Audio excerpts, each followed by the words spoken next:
So we're watching the end of this game between Lily and Olivia. We've seen some great examples of the use of height and change and variation of pace to allow players to,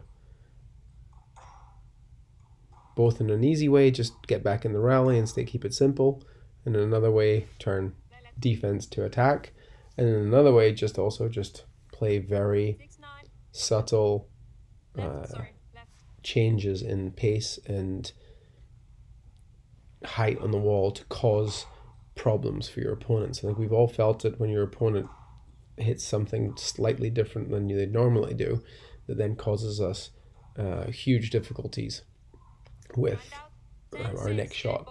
We want to attack it, we want to be positive, we want to be aggressive, and then this change of pace happens, and it causes us a great deal of problems because we're expecting a different type of shot.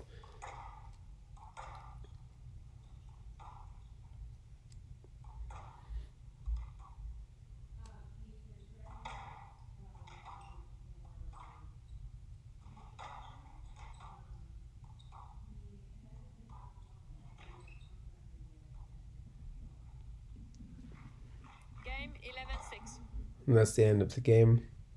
And I think we'll end it there.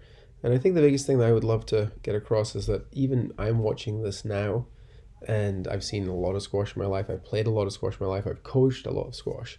To see this now and it to be so obvious when we are watching it now, and the thing about squash is it's that the more I look into it, the more technical it becomes, the more involved the game is, and how many different areas you need to be aware of and good at. It's also the simplest game in the world, and the more you can simplify it, the better it is. If you feel under pressure when you're playing, the 95% of the time, the best shot to play is a change of height and width and variation of pace to give you the opportunity to get back in the rally or to then get in an offensive position, as opposed to thinking that that boast will win, or I need to hit a drop here because I'm under so much pressure and do something different or something fun and special. And the more I see it, the more that it's obvious is that set it back up again, keep it simple, and play the right shot, which is nearly always using the change of height and width. Now, there's obviously a place for under pressure to throw in that boast or to put a drop in when it's unexpected, because again, your opponent won't necessarily expect that to happen. But if you're under extreme amounts of pressure, it's very hard to deliver that shot. So let's just keep it simple. Let's think about, when you're in your own games as well, how can I play a shot from different areas that will actually help me get back into the rally or attack on the next shot, as opposed to be under more and more pressure. I think we all know the areas, we all do it. Front corners. I'm going to hit it hard cross court because they'll never be able to get it, and they're standing there and they volley it. I certainly have thrown in way too many boasts at the back under pressure because I think, well, they won't get this one because they're not going to expect it. And then I look around after the boast and they're lunging onto it and playing a counter drop, and I'm going to have to do a whole diagonal to get across.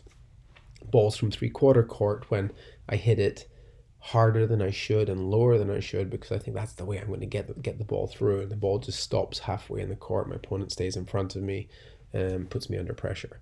So all those types of examples, plus a million more, are good ones to think about for yourself.